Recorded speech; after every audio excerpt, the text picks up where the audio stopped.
Hello friends, ഏത്തപ്പഴം ഉപയോഗിച്ച് ഇഡ്ഡലി ഉണ്ടാക്കുന്നതായിട്ട് ആരെങ്കിലും അറിയാമോ?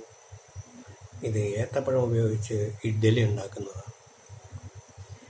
വരിക്കച്ചക്കയിൽ ചക്കയപ്പം ഉണ്ടാക്കുന്നത് പോലെ തന്നെയാണ് ഇതിൻ്റെ ചെയ്തു വരുന്നത്. നല്ല പഴുത്ത ഏത്തപ്പഴം എടുക്കുക, ഇടിയപ്പത്തിനോ പത്തിരിക്കോ ഉള്ള മാവെടുക്കുക,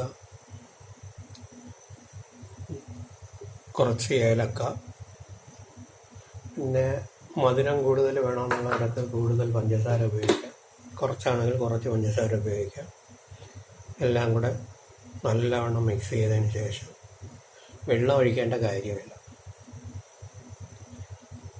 ഒരു ഇഡ്ഡലി പാത്രം ചൂടാക്കുക, വെള്ളം ഒഴിച്ച് ചൂടാക്കുക, തട്ടിൽ സാധനം എടുത്ത് വയ്ക്കുക. അതിന് ശേഷം ടെസ്റ്റ് ചെയ്യാവുന്നതാണ്.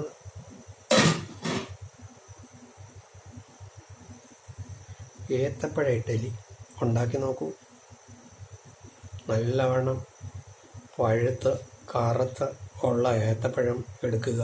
അതാണ് ഇതിന് ഏറ്റവും പറ്റിയത്. എനിക്ക് എൻ്റെ ഒരു ഫ്രണ്ട് തന്നതാണ്. ഞാനങ്ങനെ അതിനെ ഏത്തപ്പഴം അപ്പമാക്കി, ഇഡ്ഡലി എന്നും പറയാം, റെഡിയായിക്കൊണ്ടിരിക്കുകയാണ്.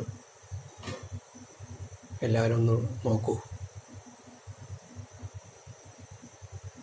ശരി, ഓക്കെ, ഗുഡ് നൈറ്റ്.